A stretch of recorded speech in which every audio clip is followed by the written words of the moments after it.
Hello, dear friends and subscribers.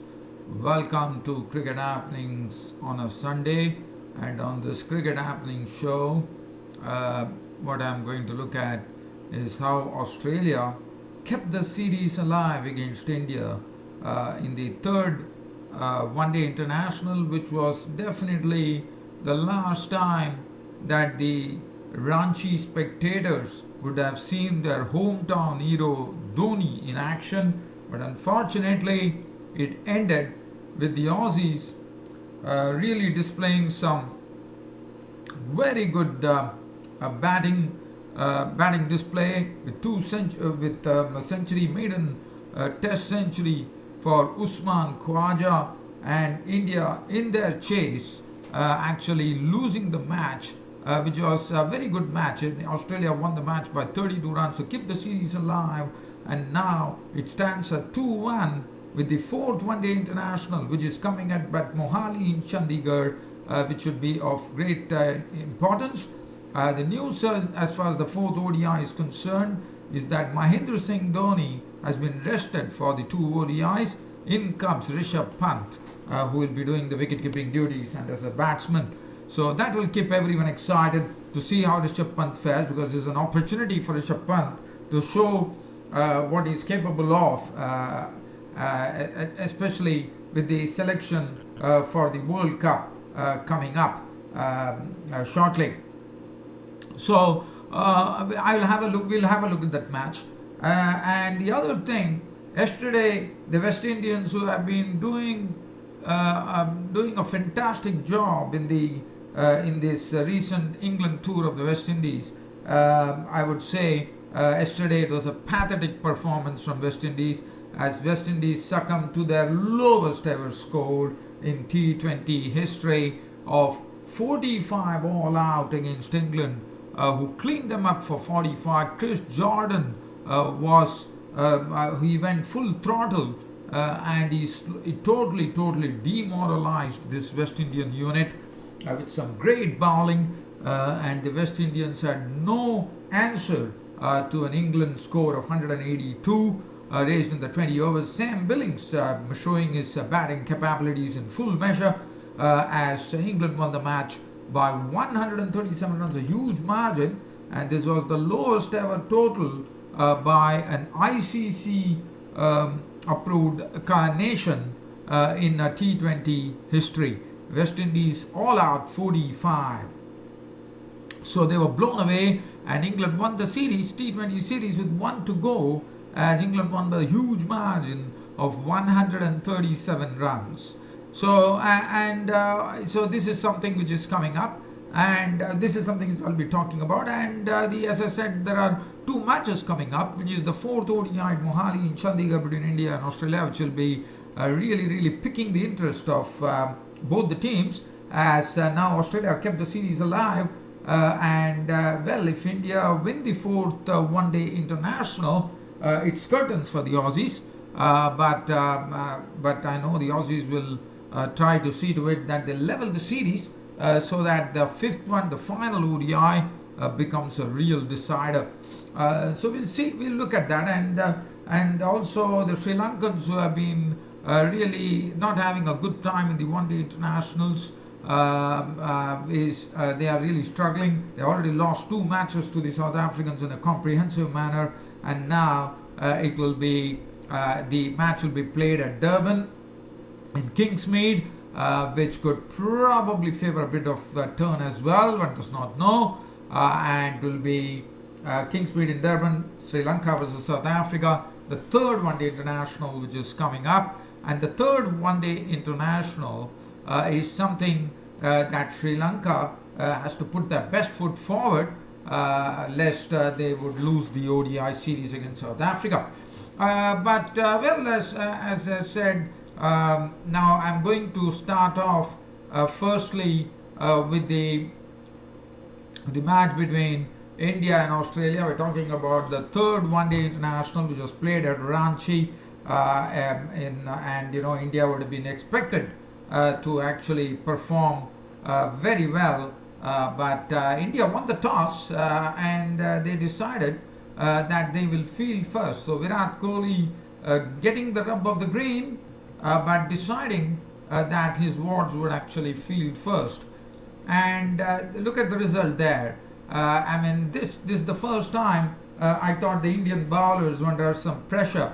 Aaron Finch really hitting form, and finally, after a long time, Aaron Finch at the right time, one could say, has got his form back. He really played well. He contributed, and it was not only about Aaron Finch. Aaron Finch at one end made 93 of 99 deliveries, 10 fours and 3 sixes. He really went after Kedar Jadhav in a big manner, hitting him for a lot of sixes.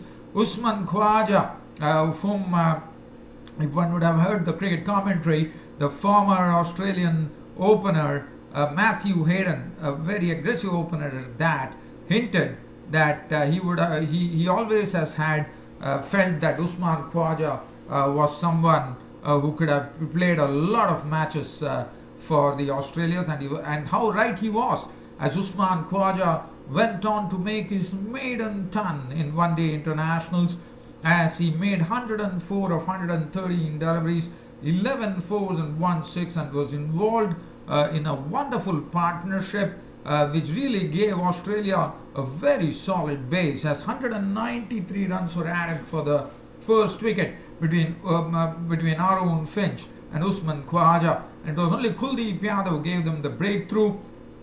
And there was a bit of a controversy in that particular dismissal that happened when Aaron Finch was given LBW to Kuldeep Yadav, and the ball was straightened after pitching. Finch was on the back foot trying to flick the delivery, and they went for ball tracking, and Finch was declared out. The ball probably hit in middle stumps, and it was something where probably one was feeling that Finch was a bit done by. Definitely deserved a century, but he had to walk off as the decision was out, and he was gone. LBW ball Kuldeep Yadav, but a wonderful knock from Finch, and this will warm the cockles of his heart for sure, because he has been struggling a great deal against the Indian bowlers.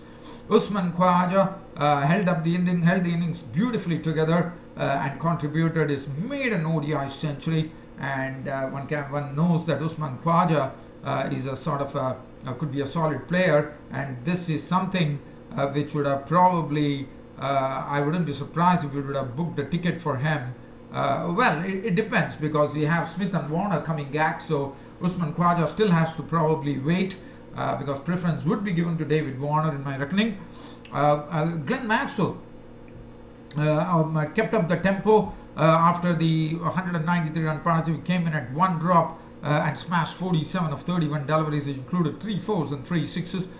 Sean Marsh was out for 7, and one thought that after getting a solid base of 193 for the first wicket, one would have expected the Aussies to probably put a score in excess of 350 to 375, which didn't happen, thanks to the Indian bowlers who came very well at the death. And finally, the Aussies had to settle down for a score of 313 for 5 their 50 overs. Stoinis was not out on 31 of 26 balls with 4 fours. Alex Carey was not on 21 with 17 balls with 3 fours. At 313 for 5 was the final score for the Aussies batting first at Ranchi in the third ODI. Shami 10 overs 1 for 52. Bumrah 10 overs none for 53. Jadeja 10 overs none for 64. It was, I would say, the Indian bowlers were taken to the cleaners yesterday. Kuldeep Yadav 10 overs 3 for 64. Vijay Shankar went for 44 of his 8. Kedar Jadhav 2 overs got smashed for 32, especially Finch climbing onto Kedar Jadhav in a big manner. And Kedar Jadhav is someone who has always been targeted by Aaron Finch, one reckons. India given a target of 314 to run for 50 overs. Shikhar Dhawan once again disappointed. With the Aussie bowlers were absolutely on the money, especially Kane Richardson with Jai Richardson bowling superbly. He was really keeping the runs down, and not only that, Richardson was responsible for getting the out of form Shikhar Dhawan taken well. Now this was a ball which Dhawan tried to slash it over the point region. Maxwell dived to his right and pounced the catch, and Richardson was ecstatic. That was a very good breakthrough given by Jai Richardson. After that, Cummins got into the act and he knocked off two big wickets. He picked up the wicket of Rohit Sharma, who got him LBW, and then went on to clean bowl Ambati Raidu for two to really put a sort of a real spoke in the wheels of the Indian innings, as the score read 37 for 3 with one former captain and the one current captain at the crease, and that was the big hope for India if at all India had to go and usurp that total of 313. And well, Virat Kohli and Mahendra Singh Dhoni got into business slowly but surely, but they also had to make sure that they kept their wickets intact, and that's what they precisely done. They were trying to repair the damage as this was going on, and Dhoni was cheered by the home crowd in Ranchi, and when the score reached 86 in the 19 overs, Adam Zampa was superb. I thought Adam Zampa was the pick of the bowlers yesterday, as he picked up a big wicket for Mahendra Singh Dhoni to really silence the crowd, as Dhoni tried to go for a big hit, and an inside that went on to the stump. There was big silence at the JSC Jharkhand State Cricket Association Stadium as Dhoni was walking back to the pavilion, and Dhoni was out for clean bowl by Zampa for 26 of 42, that was 2 fours and 1 sixes, and now it left Virat Kohli to be joined in by Kedar Jadhav. Kedar Jadhav went on to make 26 of 42, and so this was the thing. Zampa was the one who was responsible for picking up the wickets. He knocked off Jadhav by getting him LBW, and that left Virat Kohli with Vijay Shankar. Vijay Shankar did his bit as he normally does by staying at the crease with Virat Kohli. But now, as you know, Adam Zampa of late has been having the wood over Virat Kohli. But what an innings from Virat Kohli! This was his 41st ODI century. He kept the innings going for India, keeping them very, very hopeful as he carved a wonderful 41st ODI century, 123 runs of 95 deliveries, which included 16 spanking boundaries and with 1 six. Now Zampa did Kohli in with a beautiful googly. The ball was full on the middle stump. And you know, Kohli has this whip stroke that he plays it to perfection. But now he was trying to whip this off through the mid-wicket region. But the ball actually got under his bat and went on to hit the leg stump. And that was a big, big wicket for the Aussies. And Aussies could really sense victory there. Because India still had hope as Ravindra Jadeja walked in with the Indian score on 219 for 6 in the 38th over. So overs were there and Vijay Shankar was the crease. But it was all over because it was Vijay Shankar who was out to Nathan Lyon for 30 of 30 balls, 4 fours. Jadeja tried his bit by making 24 of 31. But after that, with the Indian tail being a bit long, it was all over. Cummins came in, picked up the wicket of Kuldeep Yadav for 10. Shami gone for 8. Bumrah, it was all over. The Indians were left with 3 overs, 41 runs, and it was a really, really huge task. The end, 281 all out, the Indians, and the bowling, Cummins was absolutely superb. 8.2 overs, 1 made 37 runs and 3 wickets. Jai Richardson did his job superbly. 9 overs, 2 made 37 runs and 3 wickets. Stoinis went for 39 of his 6, so he was taken away. Nathan Lyon, 10 overs, 157 runs. Adam Zampa definitely gave runs, but bought some big wickets off the back of the wicket, the 3 big wickets one could say. One was Dhoni initially, then get the big fish Kohli and Kedar Jadhav. 10 overs, 370, tremendous job by Adam Zampa, one thought, and I thought that was the turning point in the game. 5 overs, none for 30 as far as Glenn Maxwell was concerned, and the man of the match was none other than the maiden centurion in ODIs, Usman Khawaja. Well, so now let's get on to the second T20 that happened between England and West Indies. England batted first, put up a score of 182 for 6 on the board, and it was not a good start. They lost Hales for 8 and Barristow for 12, and Joe Root stabilized with 55-40. But the real impetus came in with the England score. They were 32 for 4 at one stage, so they were really struggling at one stage. It was lifted with the entry of Sam Billings, who really took his time. The initial 30 runs that he did was probably a runnable stuff, but after that, when the 15 balls that he got, he clobbered the West Indian bowlers, and finally he was out with the final delivery of the 20th over, and Sam Billings' score was 87 of 47 deliveries, which included 10 fours and 3 sixes.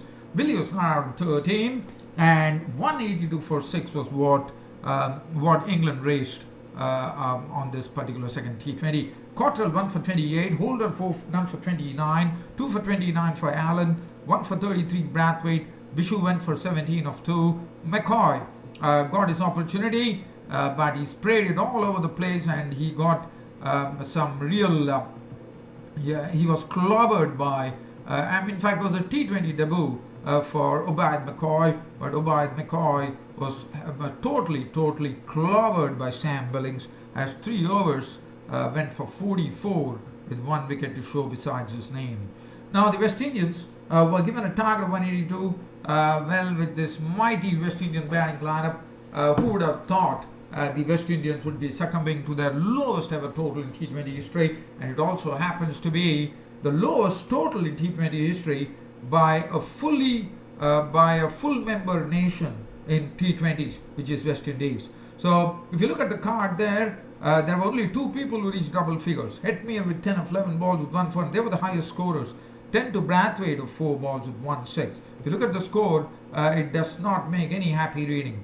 Gale was out for 5, Hope 7, Hetmyer 10, Darren Bravo not, Jason Holder not, Nicholas Pooran 1, Fabian Allen 1, Bishu 8, Cottrell 2, McCoy not out 1, 45 all out, and it was all the handiwork firstly of Chris Jordan.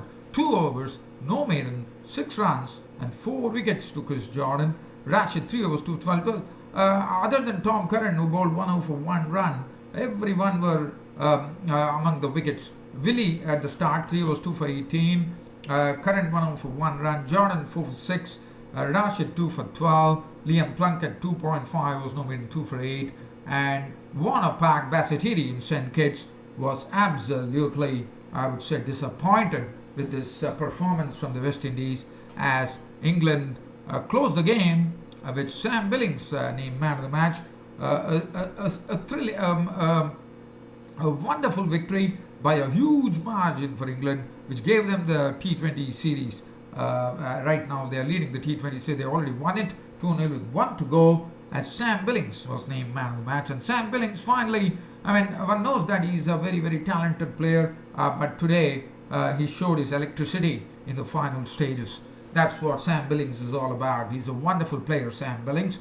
And whether he will play in the World Cup, that is a matter of still a sort of question mark. It's still, there are certain things to be, I'm sure, Sam Billings probably, there's a lot of competition in the England team, but Sam Billings definitely is a wonderful player, no doubt about it.